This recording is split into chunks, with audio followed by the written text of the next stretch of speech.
Xin chào, chào mừng các bạn đến với PAG Center và mình là Wally. Thương hiệu Pokemon đã trải qua 8 thế hệ với 8 vùng đất.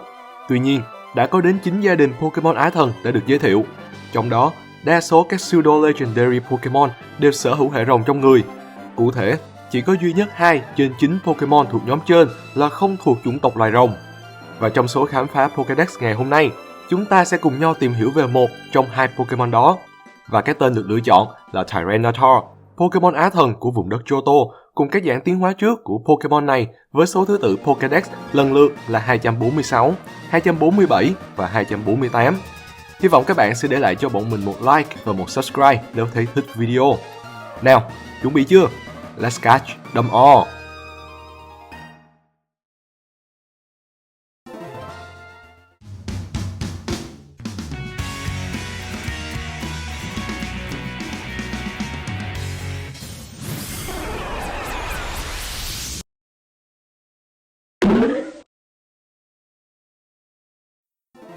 Trước khi thật sự bắt đầu thì mình muốn quảng cáo là bọn mình đã có thêm một kênh mới tên là PAG Toon chuyên về anime. Hy vọng các bạn sẽ có thể ghé qua và ủng hộ bọn mình nhé. Giờ thì bắt đầu thôi. Pokédex number 246, Larvitar. Larvitar là một chú khủng long nhỏ với màu xanh quân đội chủ đạo. Pokemon này có thể di chuyển bằng đôi chân nhỏ và cũng có hai tay khá là mũm mĩm để cầm nắm. Trên đỉnh đầu là một chiếc sừng cùn, còn giữa bụng là một chiếc vảy đỏ tạo thành hình kim cương. Đặc biệt là ở hai bên lớp vảy đỏ của Larvitar có hai cái lỗ khá to. Dù đã cố tìm hiểu, nhưng mình vẫn không tìm được lý do cũng như là công dụng của hai cái lỗ này trên người Larvitar. Tuy nhiên, mình mạnh dạn đoán hai cái lỗ này được dùng để Larvitar có thể thở vì có vẻ như Pokemon này không có mũi. Nói vậy thôi, chứ bạn nào biết công dụng của các chi tiết lỗ trên người Larvitar thì hãy để lại ở phần bình luận bên dưới cho bọn mình biết nhé. Đặc biệt hơn nữa, Larvitar sở hữu một chiếc đuôi nhọn, nhưng bao quanh chiếc đuôi đó là một lớp vảy xòe ra hình nón, khiến cho tổng thể chiếc đuôi của Pokemon này nhìn giống như là một chiếc máy khoan. Theo các nhà nghiên cứu Pokemon, Larvitar thường được sinh ở rất sâu dưới lòng đất. Sau khi nở ra từ trứng, Pokemon này sẽ phải ăn hoặc phá các đất đá và vật chất xung quanh để có thể chui lên được mặt đất. Có thể chính chiếc đuôi giống máy khoan là công cụ để giúp Larvitar có thể nhanh chóng nhìn thấy được ánh sáng mặt trời. Và đáng lòng thay, một số trường hợp ghi nhận rằng có những Larvitar chưa kịp nhìn thấy ánh sáng mặt trời thì đã tiến hóa. Lý do là vì thức ăn chính của loài này là đất đá, và một khi đã ăn được một lượng đất đá mà theo ước lượng là bằng một ngọn núi thì Larvitar sẽ có thể tiến hóa. Vì vậy, nếu một Larvitar được sinh ra quá sâu dưới lòng đất hoặc mất quá nhiều thời gian để chui lên mặt đất thì có thể sẽ vô tình hấp thụ đủ đất đá và tiến hóa. Về mặt chỉ số, Larvitar mang song hệ chẳng mấy tốt là đá và đất. Tổng chỉ số căn bản 300 với sự phân chia khá là ổn áp. Cao nhất là Attack 64, sau đó là HP và các chỉ số phòng thủ 50, Special Attack 45 và cuối cùng thấp nhất là Speed 41. Một điểm sáng nữa của chú khủng long nhỏ này là sở hữu bể chiêu thức đáng mơ ước trước khi tiến hóa. Dù vậy, như đã nói là Larvitar mang trong mình song hệ khá tệ, nên đây không phải là một Pokemon được đánh giá cao trong chiến đấu. Nhìn nhỏ vậy thôi, chứ Larvitar có cân nặng trung bình lên đến 72kg, nên đây sẽ dễ dàng là cái tên mang danh hiệu quả tạ vàng trong đội hình của người chơi.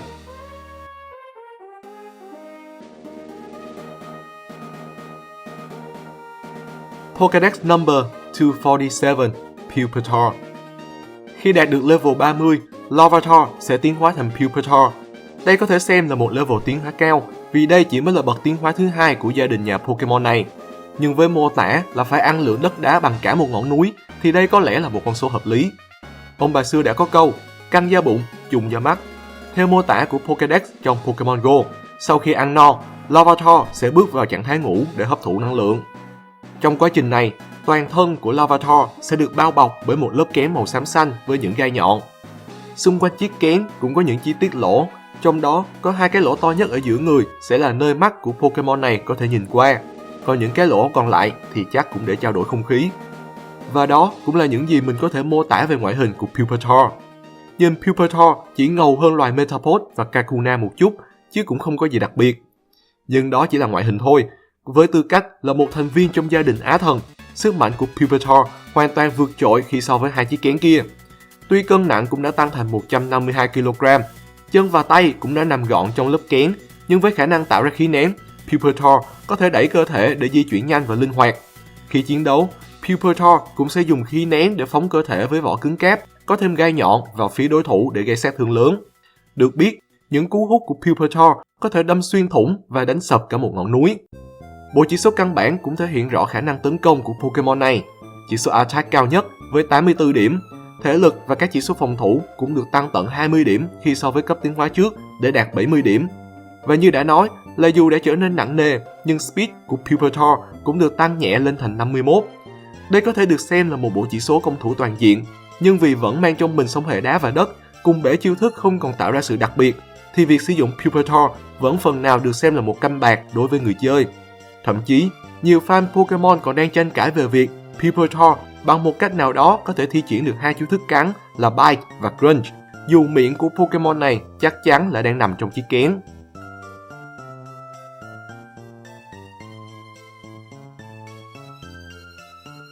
Pokédex number 248 Tyranitar.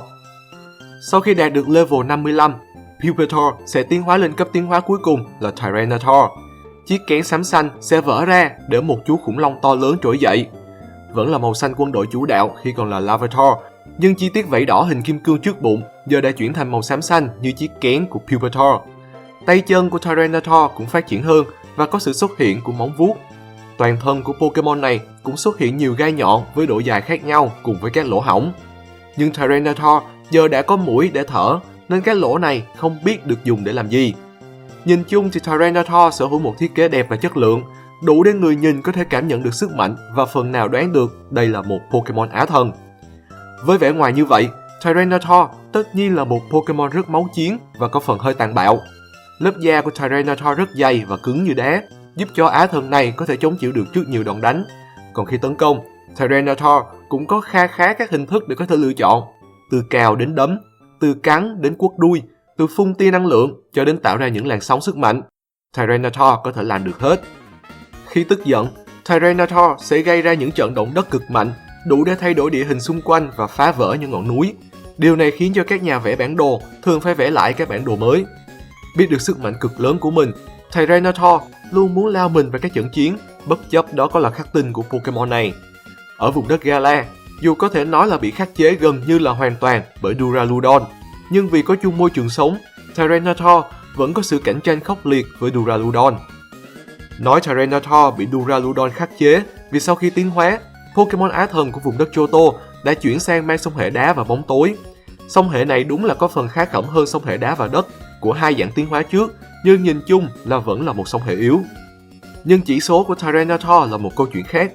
Tổng chỉ số căn bản được tăng 190 điểm để đạt 600 điểm chỉ số căn bản tiêu chuẩn của Pokemon Á thần, một bước đột phá mạnh mẽ của Tyranitar. Chỉ số cao nhất vẫn là Attack với 134 điểm, giúp cho Tyranitar thuộc top đầu về khả năng tấn công trong tất cả các Pokemon Á thần. Khả năng chống chịu cũng không phải dạng vừa khi Defense là 110, còn HP và Special Defense đạt tròn 100 điểm. Cộng thêm sự hỗ trợ của Ability Sandstream, mỗi khi Tyranitar ra sân thì bão cát sẽ xuất hiện.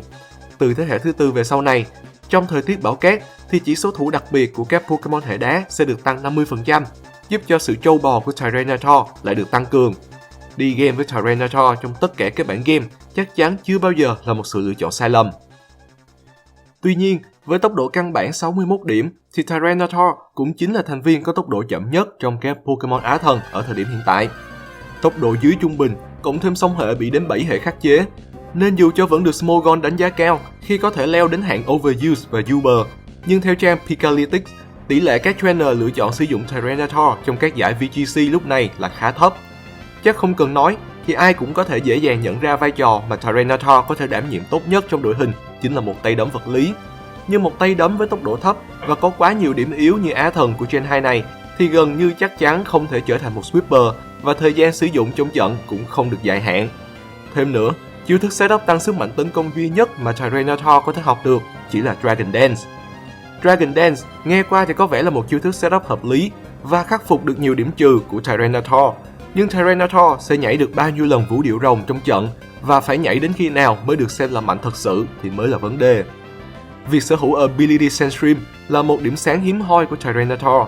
Ability này sẽ tạo ra thời tiết bão cát ngay khi Tyranitar ra sân. Trong bão cát, với bản thân Tyranitar Vì có mang hệ đá trong người, nên Pokemon này sẽ được tăng 50% chỉ số thủ đặc biệt. Lúc này thì Defense 110 và Special Defense 150 sẽ giúp Tyranitar bớt mỏng đi đáng kể, phần nào tăng thời gian hiện diện trong trận đấu và có thể đóng vai trò như là một tanker. Việc tạo ra được bão cát ngay khi ra sân còn giúp cho Tyranitar trở thành một cái tên hữu dụng cho các đồng minh có Ability Sand Rush. Nếu đứng cùng chiến tuyến với Tyranitar là những Excadrill, Lycanroc, Rhapsody hay Dracovish, không cần mất quá nhiều thời gian, những cái tên đó sẽ nhanh chóng trở thành những Sweeper vô cùng đáng sợ. Nếu trong một trận đấu đôi và những điều kiện đó đều xảy ra thành công, người chơi sẽ có hẳn 2 tay đấm rất mạnh hiện diện cùng một lúc trên sân. Và sau đây sẽ là cách xây dựng Tyranitar mà mình thấy khá là phổ biến ở thời điểm hiện tại.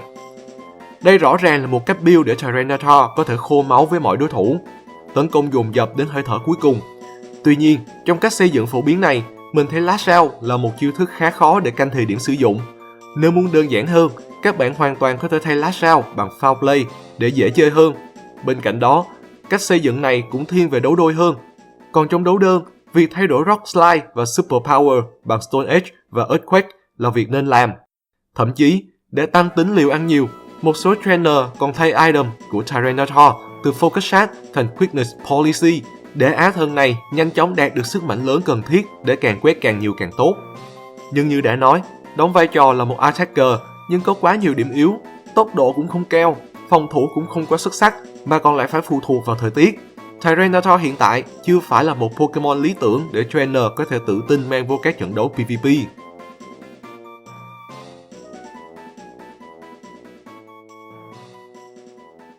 Mega Tyranitar. Có thể ở thời điểm này, Tyranitar không cho thấy sự mạnh mẽ của một Pokemon Á thần, nhưng ở thời điểm tiến hóa Mega còn được sử dụng, Tyranitar là một trong số 4 Á thần được may mắn sở hữu khả năng cực kỳ đáng giá này.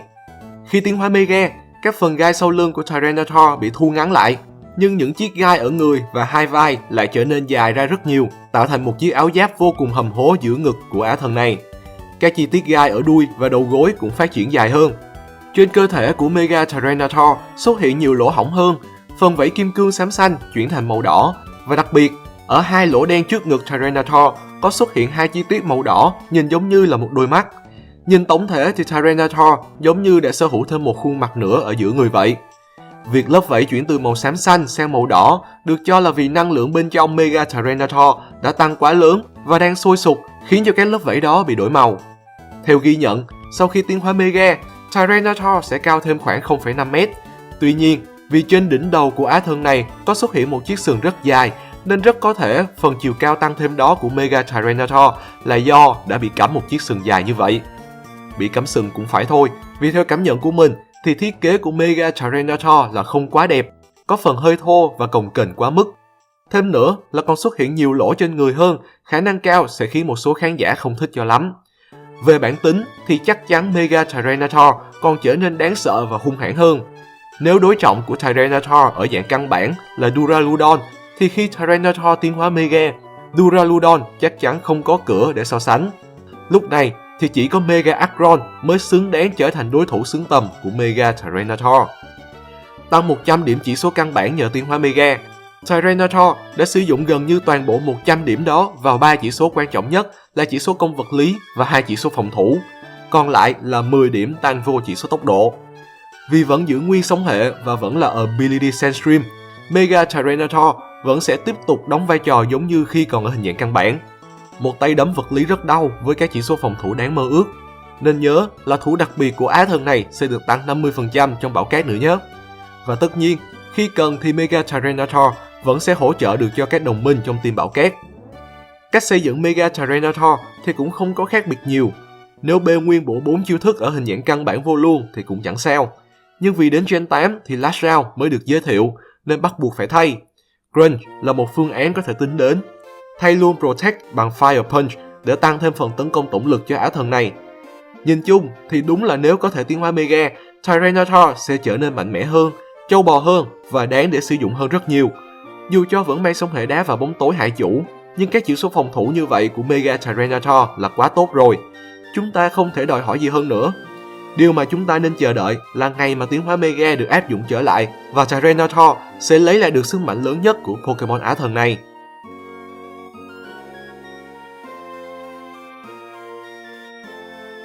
Trước khi kết thúc video, hãy cùng ghé qua ngắm nhìn hình dạng shiny của gia đình Á Thần trên 2 này nhé.